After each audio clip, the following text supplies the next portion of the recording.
Hola, ¿cómo están?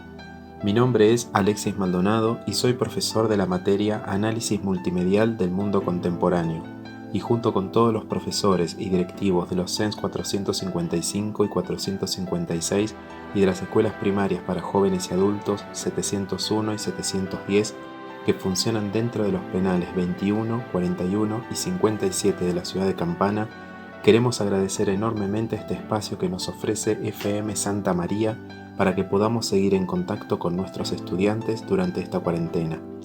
Esperamos también que disfruten de una nueva emisión de este programa que llamamos con mucho cariño Palabras que Liberan. Muchas gracias.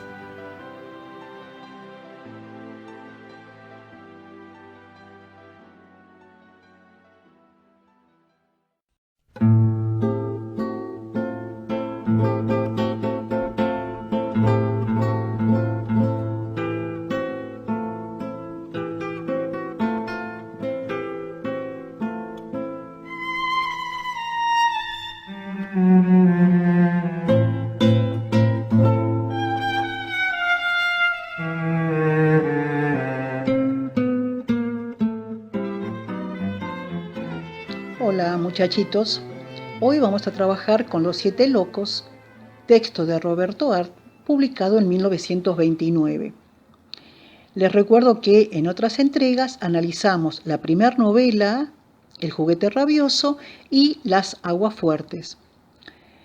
Bueno, en Los Siete Locos, se narran 3 días en la vida de Remo Augusto Erdős. En primer lugar, necesito que tengamos en claro que la literatura es ficción, es decir, es una creación, una construcción. Tenemos que tener presente que la literatura es un arte que trabaja con las palabras para crear otra realidad, que la ficción trabaja con la creencia y en este sentido conduce a la ideología, a los modelos convencionales de realidad. La realidad está tejida de ficciones.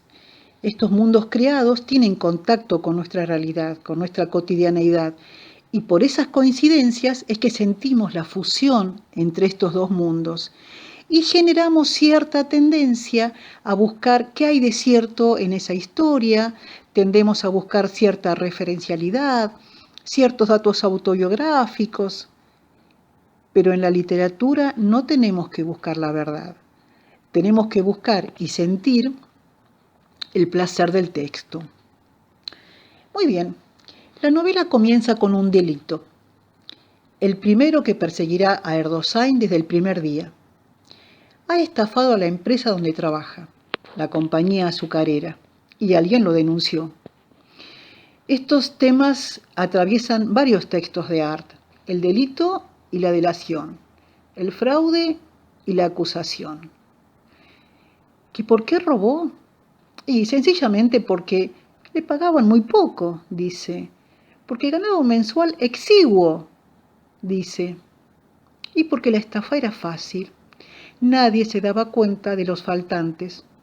Él era cobrador y el contador no controlaba. Comienza entonces la novela con el temor, con la angustia que significa perder la libertad. Comienza la novela con el deambular como fantasma por la ciudad de Buenos Aires. Una Buenos Aires que describe como hostil, es un laberinto que cobija mezclas humanas, que produce angustia, una ciudad gris, enrejada, una ciudad habitada por otros y una ciudad en la que sobrevive la canallada, en la que sobrevive una aristocracia de cínicos bandoleros sobresaturados de civilización y de escepticismo. Y viven en esta Buenos Aires donde sus propios saberes científicos, los de Remo, la hacen verla moderna. Entonces él rescata todo lo construido por el cobre, por el aluminio, por el hierro, pero finalmente todo lo procedente de la metalurgia convierten a esta ciudad en una ciudad casi gótica. En esta ciudad de Buenos Aires, donde él va a deambular, vemos el desborde de la palabra, el exceso de vocabulario, el derroche léxico de Artaud. En esta novela, el personaje principal, Erdosain, deambula por la ciudad de Buenos Aires, por el microcentro, por Belgrano, por Palermo, por el barrio de Once, y monologa constantemente. Recuerda, percibe diálogos que fueron o que imagina que podrían existir. En su triste y oscura pensión elucubra posibles formas de salir de tanta pobreza, y cuando tiene una idea, una esperanza apresurada, lo lanza a la calle. Y allí las palabras salen a borbotones, las reflexiones, los soliloquios o los recuerdos de diálogos. Él monologa para salir de alguna manera de su presente absolutamente despojado, de su presente decadencia. Erdosain camina por una zona de angustia existencialista pensando en la existencia de la nada. Camina para no encontrar nada o para encontrarse con sus obsesiones, sus alucinaciones. Y entre tanta verborragia aparece una de las frases que hacen cambiar el lenguaje de la literatura argentina.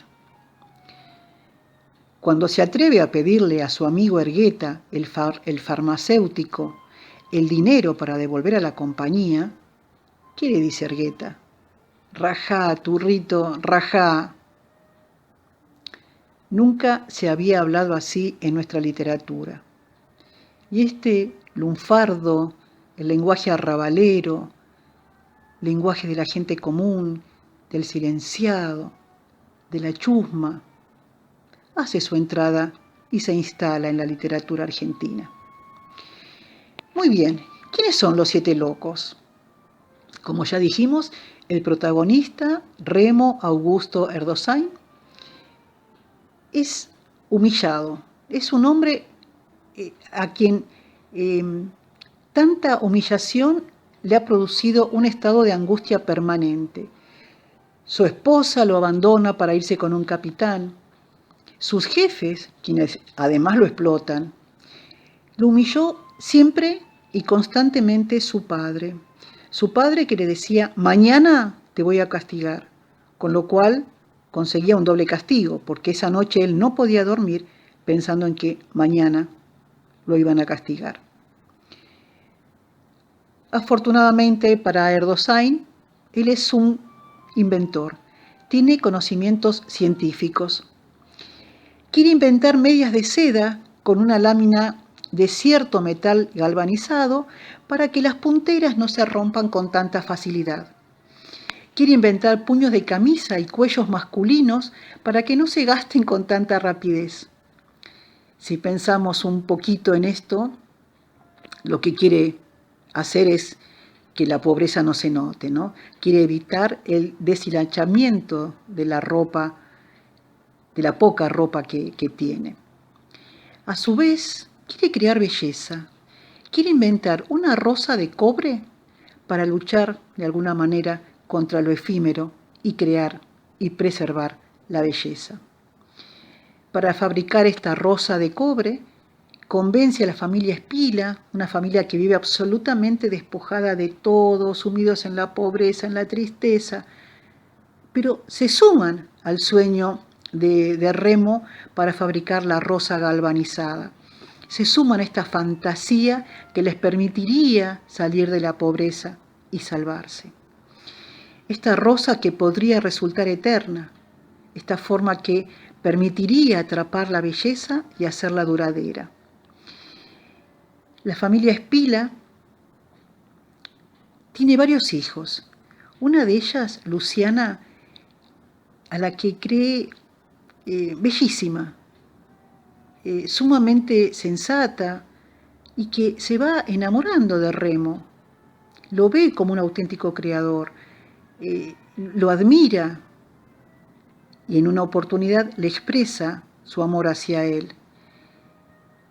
Y ahora Erdosain, él, quien fuera humillado por todos y todas, le responde a la bella Luciana con una crueldad imperdonable.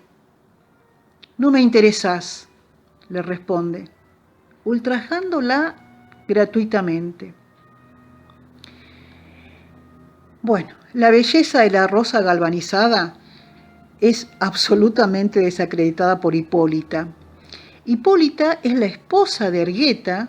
Ella había sido una ramera, trabajó mucho tiempo en un prostíbulo, fue también empleada doméstica desde muy jovencita. Y ella dice, pero es una rosa que se va a poner oscura y rápidamente y va a resultar muy pesada para usarla como adorno en un sombrero, por ejemplo.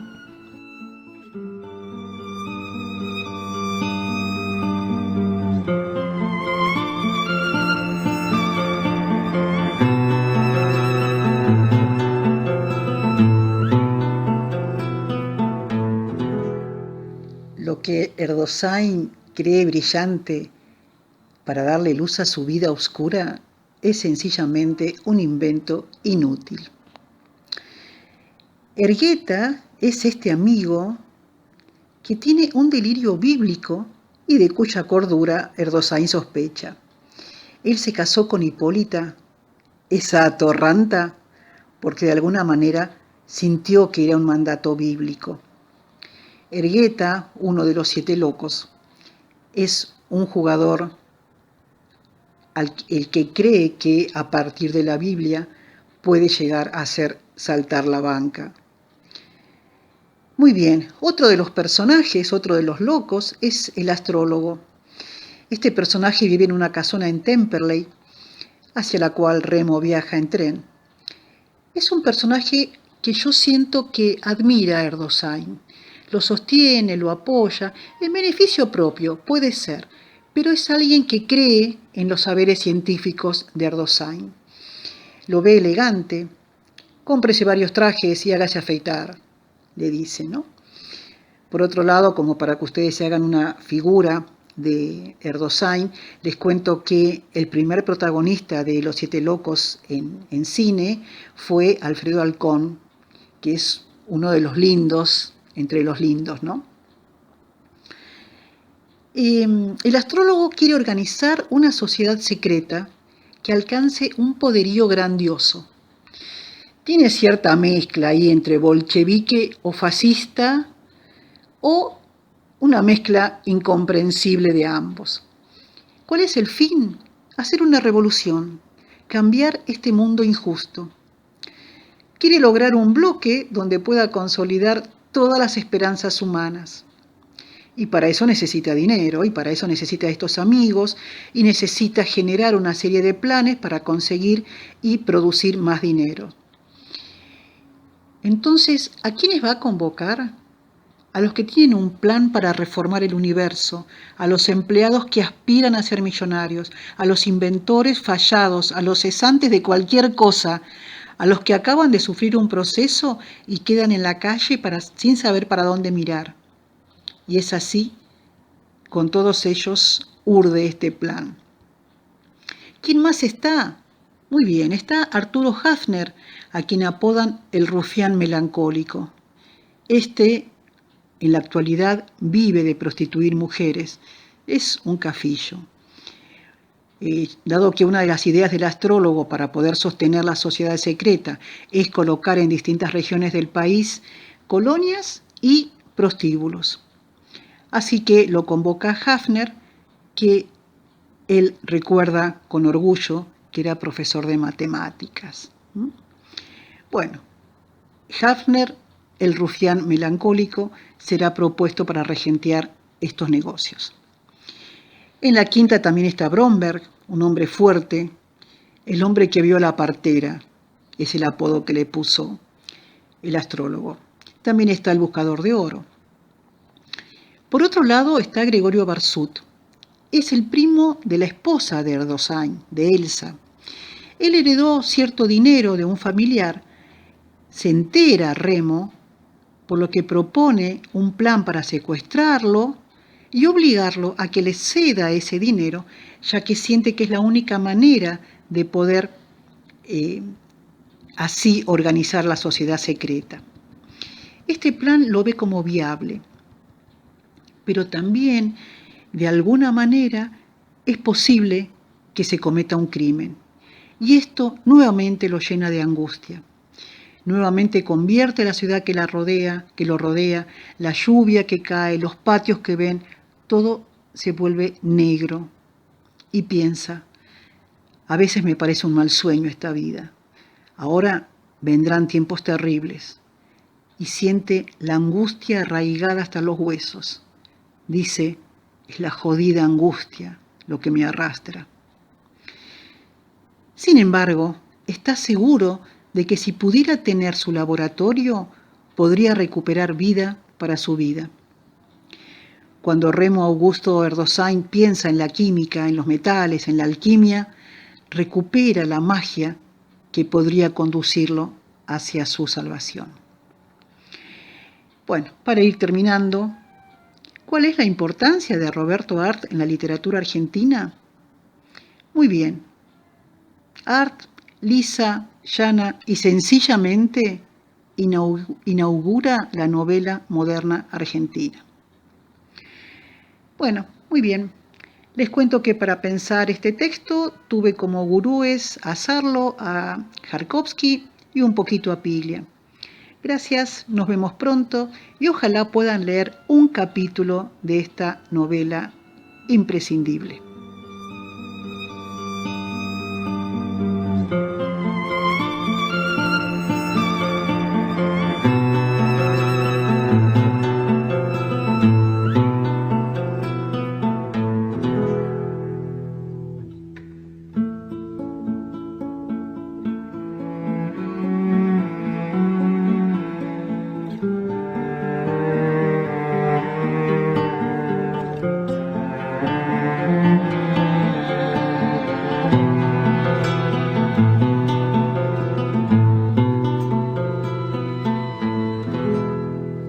Quiero contarles que la música que nos acompañó de fondo es un tema compuesto especialmente por el Tata Cedrón y se llama así, a Roberto Arlt.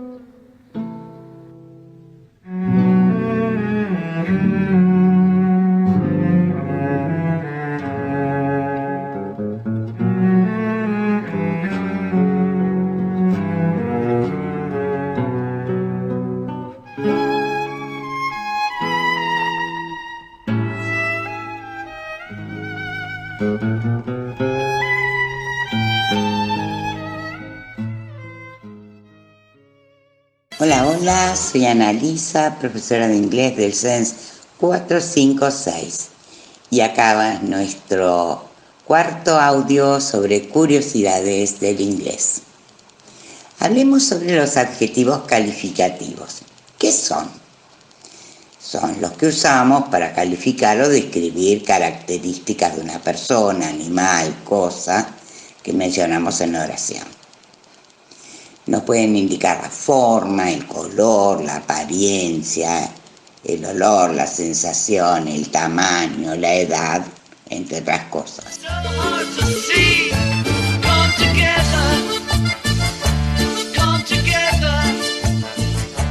Curiosidad. Usualmente los adjetivos en inglés van delante del sustantivo. Entonces, ¿cómo es esto? Veamos. Nosotros decimos el auto amarillo. Auto es un sustantivo y amarillo es un adjetivo calificativo. O sea, una palabra que me dice cómo es ese auto.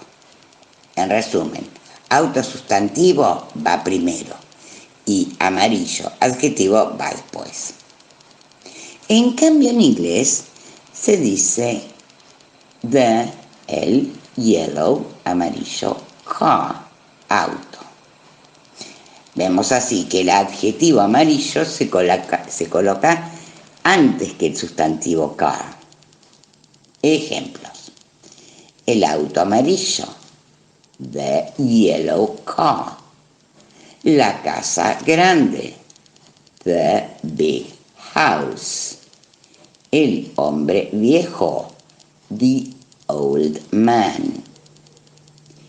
Si bien presentan esta diferencia con respecto al español, o sea, su ubicación en la frase o oración, la buena noticia es que son mucho más fáciles de usar en inglés.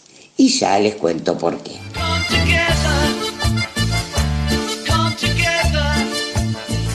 Curiosidad.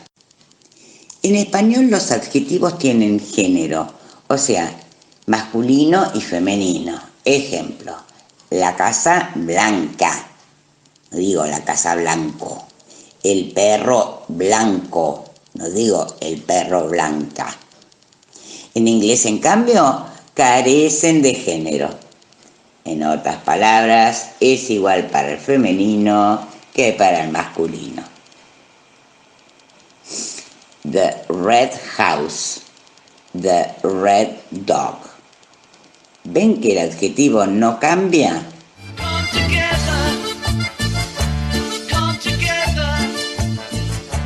Curiosidad. En español el adjetivo, además de tener género, tiene número, o sea, singular y plural.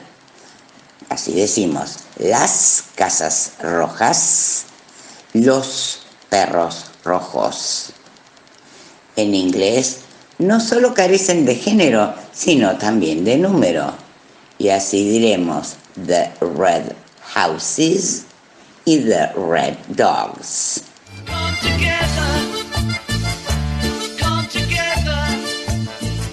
En síntesis. 1. Los adjetivos son idénticos tanto para masculino como para femenino en inglés. 2.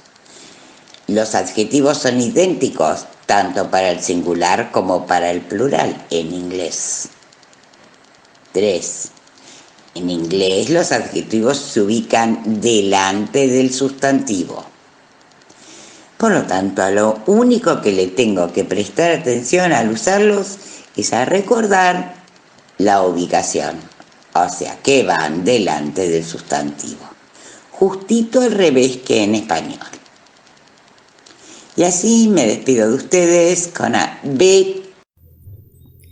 Hola chicos, mi nombre es Verónica, soy su profesora de física en el CENS 455 y 456 de física y química, pero hoy nos toca física.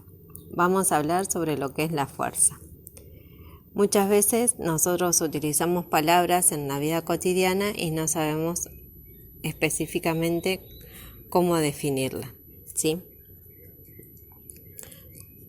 Hoy vamos a intentar definir el concepto de fuerza, ¿sí? Las personas emplean esa palabra, todo el mundo parece entender lo que quiere decir. Cuando alguien te dice, por ejemplo, que para levantar un objeto, empujarlo, para deformarlo, comprimirlo, sostenerlo, aplastarlo o retorcerlo, tuvieron que hacer fuerza. El concepto de fuerza no siempre está relacionado con la relación de algún esfuerzo muscular, ya sea con herramientas o sin ellas, ¿sí? Sino que una fuerza puede originarse a partir de otras acciones. Por ejemplo, al aplicar una corriente de agua a través de una manguera o una corriente de aire, al arquear una vara, al detonar un explosivo, al estirar un elástico o a comprimir un resorte y luego liberarlo. En todas estas acciones estamos empleando la fuerza. Ahora vamos a su clasificación. En estos últimos ejemplos que les acabo de dar, estas son denominadas fuerzas de contacto, ¿sí? Porque para aplicarse requieren tocar el objeto, es decir, establecer un contacto con él. Y ese contacto puede manifestarse también a través de elementos intermediarios, como una herramienta o una onda expansiva provocada por una explosión. Entonces, esto eran fuerzas de contacto, ¿sí? Por ejemplo, yo tengo un juguetito, ¿sí? Puedo empujar ese objeto con la mano, ahí estoy haciendo una fuerza de contacto, o puedo empujar ese juguete mediante un chorro de agua que la estoy dirigiendo a través de una manguera, ahí también estoy aplicando una fuerza, o de contacto, o le puedo atar un hilo al juguete y tirar del hilo, y entonces ahí también estoy implicándole un movimiento al objeto, que es el juguete, y estoy realizando una fuerza de contacto, ¿sí? Bien. Ahora, en otras ocasiones existen fuerzas que se a distancia, es decir, no hay ningún tipo de contacto con el objeto. ¿Cuáles son los ejemplos de este tipo de fuerzas? Son las fuerzas causadas por la acción de un imán o de la electricidad, ¿sí? En todos los casos, ya sean fuerzas de contactos o fuerzas a distancia, no se ven, ¿sí?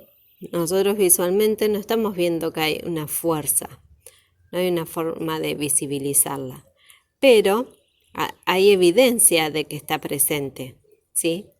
Por los efectos diversos o diferentes efectos que producen, ya sea por el movimiento que le implicaron al objeto, porque se dobló, porque se hundió, porque se rompió, porque se frenó, o modificaron la forma del camino que seguía, etc. Entonces la fuerza nosotros no la vemos, pero sabemos que está presente a través de la evidencia de los efectos que produce, ¿sí? Muchas veces, como empecé a decirle, se utiliza el término fuerza en mala forma, o sea, en forma incorrecta. Por ejemplo, si vemos pasar un auto a alta velocidad, decimos corre muy fuerte, pero en realidad lo que tendríamos que decir era que corre muy rápido ese auto. O muchas veces también al oír un sonido intenso decimos que está muy fuerte, que ese sonido es muy fuerte, cuando en realidad tendríamos que decir que es un sonido muy intenso.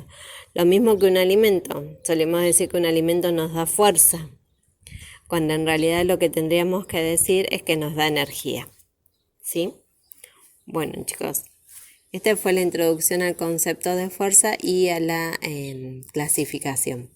Otra cosa que me olvidaba. Como estamos en física, siempre cualquier magnitud, que en este caso lo que estamos hablando es la fuerza, se representa por un valor numérico y una unidad, ¿sí?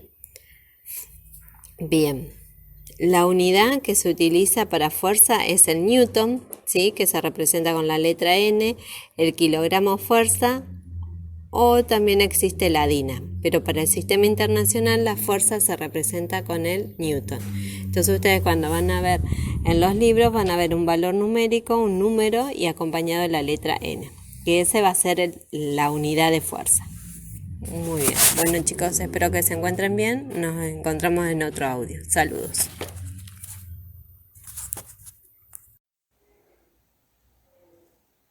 Hola a todos, mi nombre es Aide Pérez, soy profesora de inglés del CENS 456, espero que estén todos bien del otro lado y siguiendo nuestros encuentros, hoy les quiero hablar de Edward the Confessor, Eduardo el Confesor, que fue un monarca que reinó desde el año 1042 al año 1066. Eduardo era conocido como el Confesor por su piedad, por sus buenas intenciones, pero a su vez era débil e ineficiente como monarca. Él no perdió su poder, pero no le gustaban los asuntos del Estado y siempre prefería una vida más bien de contemplación y de oración. Eduardo no tuvo sucesor, por lo cual, cuando muere, se elige a Harold. Harold era un hombre con mucha trayectoria militar, experto en guerra, muy inteligente y muy popular, y era conocido como el protector de Inglaterra. Harold reina solamente por 9 meses, porque es vencido en una batalla muy famosa, la batalla de Hastings, en 1066, por William the Conqueror. William el Conquistador. ¿Quién era William de Normandía, William el Conquistador? William afirmaba que Eduardo le había prometido su reino, por lo cual asume al trono venciendo a Harold, y es importante su reinado porque es quien introduce el feudalismo en Inglaterra. No voy a explayarme mucho sobre el feudalismo porque en encuentros anteriores lo explicó otra profesora. Ya sabemos que es un sistema de gobierno y de organización económica, social y política que está basada en una serie de lazos y obligaciones entre vasallos y señores, ¿sí? William también introduce la nobleza francesa y, como dije antes, nuevos modelos sociales, modelos militares y legales. A la muerte de William, ¿sí?, le suceden 3 monarcas más, de los cuales no te voy a hablar. Voy a ir a uno bien importante, Henry II, Enrique II. ¿Por qué es importante Enrique II? Enrique II es importante por su atención al sistema legal y sus reformas. Su reino va desde el 1154 al 1189. Enrique creó una nueva ley y una nueva legalidad. Hizo que el jurado formara parte del proceso judicial e introdujo la ley de propiedad, por la cual el rey era responsable de la protección de la propiedad. ¿Quién es el sucesor de Enrique II? Richard Lionhearted. Seguramente habrás oído hablar de Ricardo Corazón de León. Ricardo Corazón de León gobierna desde el año 1189 al 1199, durante 10 años. Fue un famoso caballero guerrero con heroicas aventuras militares en la Tercera Cruzada y que le dio gloria, pero ¿qué pasó? Consumió todo el tesoro de Inglaterra. La curiosidad es que reinó 10 años, pero solo estuvo presente 6 meses. ¿Por qué? Porque venía de sus aventuras, tomaba recursos del tesoro y se volvía a ir.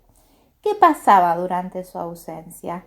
El gobierno quedaba en manos de ministros inescrupulosos y de su hermano John, que sacaba ventaja de eso, ¿sí? Seguramente si te nombro a Robin Hood, te es familiar ese nombre. Bueno, este arquetipo de héroe y forajido del folclore inglés, Robin Hood, habla de esa época, de cuando Ricardo Corazón de León estaba ausente y el gobierno quedaba en manos de esos ministros inescrupulosos y de John. ¿Sí? John le sucede al trono a Ricardo, pero es apodado The Worst King of England. Eso quiere decir el peor rey de Inglaterra, porque así lo fue, por lo ineficiente de su reinado. Después de John, viene Enrique III, pero yo te voy a hablar del próximo, Edward I. Sí, Eduardo I. ¿Por qué te voy a hablar de Eduardo I? Porque su gobierno fue realmente sobresaliente y porque introdujo la idea de que el rey debe reinar bajo la ley y a través de la ley y nunca sobre la ley. Luego le suceden Eduardo II, Eduardo III, por último Richard II, Ricardo II. Ricardo II era un rey muy joven e inexperto y tuvo que lidiar y enfrentar con cosas muy importantes, entre ellos una guerra que fue llamada la Guerra de los 100 años y también una revolución de los campesinos muy importante, por lo cual Ricardo fue obligado a abdicar, o sea, fue obligado a renunciar a su trono y entregárselo a otra persona. ¿Y a quién le entrega el trono Ricardo? Bueno, eso te lo voy a contar en nuestro próximo encuentro. En nuestro próximo encuentro te voy a contar quién asumió el trono después de Ricardo. Te voy a hablar de la guerra entre las casas de Lancaster y York.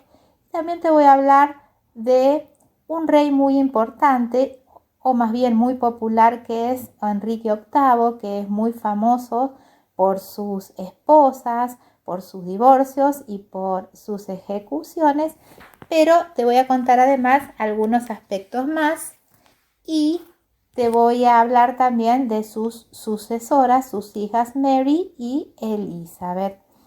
Espero que este encuentro te haya resultado interesante. Siempre aprender de otras culturas nos hace valorar también la nuestra. Nos vemos en nuestro próximo encuentro. Les mando un saludo muy grande a todos. Hasta la próxima.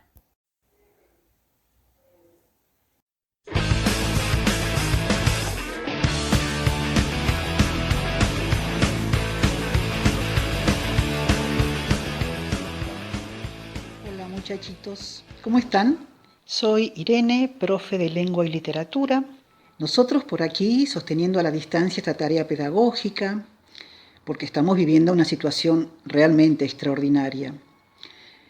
Hay muchos que dicen que toda crisis trae una oportunidad.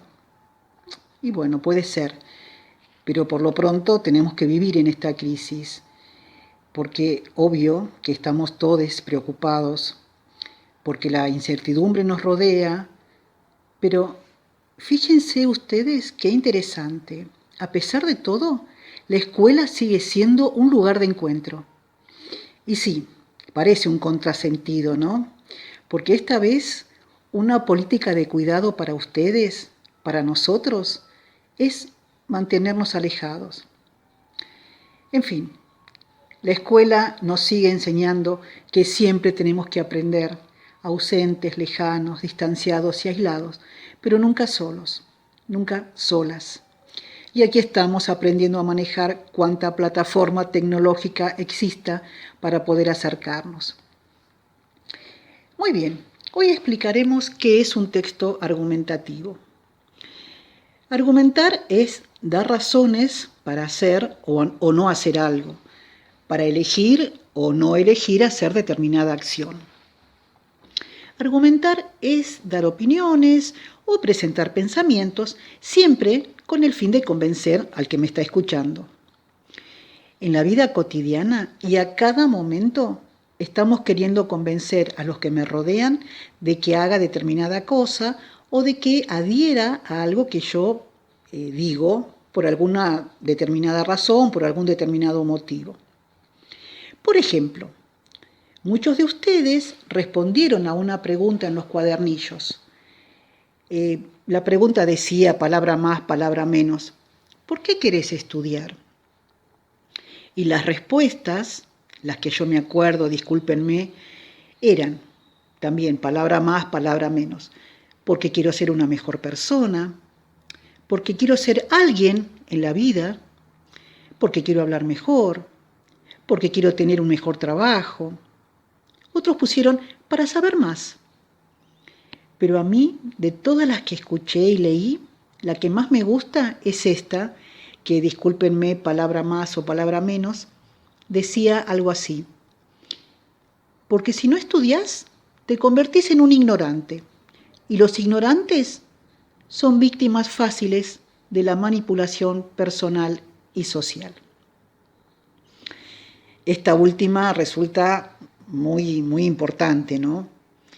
Es una razón que cuando yo la leí me sentí muy interpelada como docente. Bueno, lo que hicieron ustedes fue dar razones, dar motivos acerca de por qué creen que deben ir a la escuela. Otros dieron razones tan válidas como estas. Porque me gusta tomar mate con las profes. Y es una respuesta genial. ¿Y saben qué? Muestra otro aspecto de la escuela. La escuela como lugar de encuentro, la escuela como lugar donde aprendemos a vivir con otros, de otras culturas, de otras religiones, de otras ideologías, de otras costumbres. Entonces, vamos ampliando el lugar que ocupa la escuela en nuestras vidas. Bueno, como ven, estamos todo el tiempo dando razones. Y los textos argumentativos van por ahí. Entonces, argumentar es dar razones para convencer al otro. Generalmente es una respuesta a una pregunta del estilo ¿por qué tal cosa? Antes dijimos, ¿por qué te parece importante ir a la escuela? Argumentamos cada vez que defendemos una idea sobre un tema, y esto podemos hacerlo en forma oral o en forma escrita. Claro que en forma escrita uno se compromete de una manera mayor, pero estos textos nos ayudan para que el que me escucha adhiera a nuestras ideas, pues recordemos que argumentar es convencer al que me escucha. Hay veces en que necesitamos dar más que una razón, y es entonces que es necesario el texto escrito. Vamos a partir de una idea a la que vamos a llamar tesis, y esa tesis es la que vamos a intentar defender en forma concluyente. Así que vamos a buscar todo tipo de argumentos para que resulte sólida y contundente mi postura. Porque hay veces que no es suficiente decir que algo es así porque yo lo digo, porque yo lo pienso o porque es mi opinión. Y es necesario dar evidencias. Yo sostengo algo porque tengo estas, no digo pruebas, pero sí ideas un poco más concluyentes, razones, motivos. Entonces, cuando damos nuestros motivos en forma escrita, producimos un texto. Un texto es una unidad de sentido. En ese texto vamos a tener una serie de oraciones que van a estar cohesivamente enlazadas y luego tendrán una unidad completa cuando le asignemos un sentido, un tema. Es decir, que finalmente a ese texto vamos a otorgarle una coherencia. ¿Y quiénes utilizan textos argumentativos, además de cada uno de nosotros? Muy bien, por ejemplo, las leyes. Los jueces, en sus fundamentos, dan razones para justificar la pronunciación de una determinada ley o una determinada sentencia. En las disposiciones, ya sea de una ordenanza o de un estatuto. Por ejemplo, yo quiero mostrarles ahora, escuchen cómo fundamenta, cómo justifica la decisión, quien ahora es ex decana de la Facultad de Filosofía y Letras de la Universidad de Buenos Aires, la doctora Graciela Morgade, la aceptación del lenguaje inclusivo en los textos académicos. Y entonces escriben, ella junto con el resto de los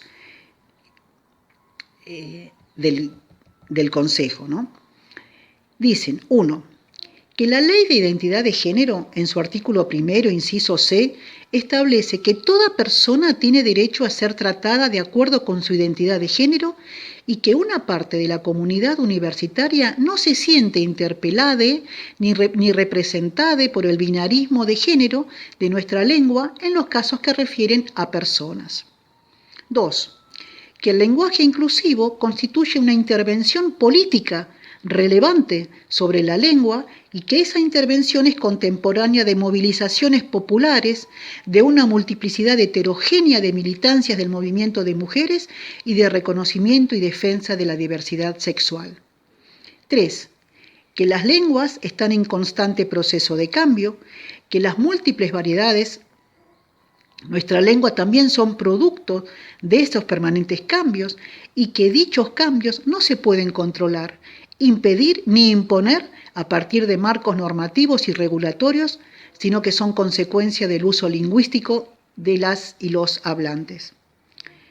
Que la ampliación y extensión de su uso son efectos de la fuerza social, ideológica y política de las luchas contemporáneas por la igualdad. Bueno, para ir terminando, salteo varios, que esta facultad ya ha realizado importantes avances en ampliación de derechos a la identidad de género y contra la violencia de género, como lo demuestra la conformación de la Comisión No a la Violencia de Género, la implementación del protocolo UBA, la licencia por violencia de género, la creación de la Cátedra Libre de Estudios Trans, entre otras reivindicaciones. Que la utilización del lenguaje inclusivo, no sexista o no binario, ya fue aprobado por otros ámbitos académicos, como la Universidad Nacional de Mar del Plata, como la Facultad de Ciencias de la Comunicación de la Universidad Nacional de Cuyo. que el Consejo Superior de la Universidad de Buenos Aires aprobó en su sesión del día 13 de noviembre la implementación de la Ley Micaela, que establece la capacitación obligatoria en la temática de género y violencia de género para todas las personas que se desempeñen en el ámbito de esta universidad. Bueno, que es voluntad de este Consejo Directivo incluir y ampliar los derechos a la identidad de género de toda la comunidad universitaria. Y esto es, más largo, yo voy a dejarlo acá, fue firmado el 3 de diciembre del año pasado, de 2019. Bueno, ustedes se habrán dado cuenta todos los recursos que utiliza para sostener y fundamentar la necesidad del lenguaje inclusivo en los textos académicos. Da una serie de razones. Fíjense ustedes que recurre a ejemplos de otras facultades. Recurre a otras leyes que le sirven de antecedentes para justificar la disposición. Estos ejemplos que ella da, ella no, porque es el consejo directivo. Entonces hacen referencia a otros textos y lo utilizan como una referencia de autoridad. Entonces, ¿y de qué tesis? ¿Cuál es la tesis que defienden? Bueno, reconocer la validez del lenguaje inclusivo en las producciones académicas. Bueno, muchachitos, llegamos hasta aquí. Esta clase continuará en la próxima emisión porque nos falta ver toda la parte formal de los textos argumentativos. Yo les pediría que vayan pensando para poder defender o para también defenestrar, ¿no? La siguiente tesis. ¿Es importante apropiarse del lenguaje? ¿Por qué? Muy bien, nos vemos. Abracitos.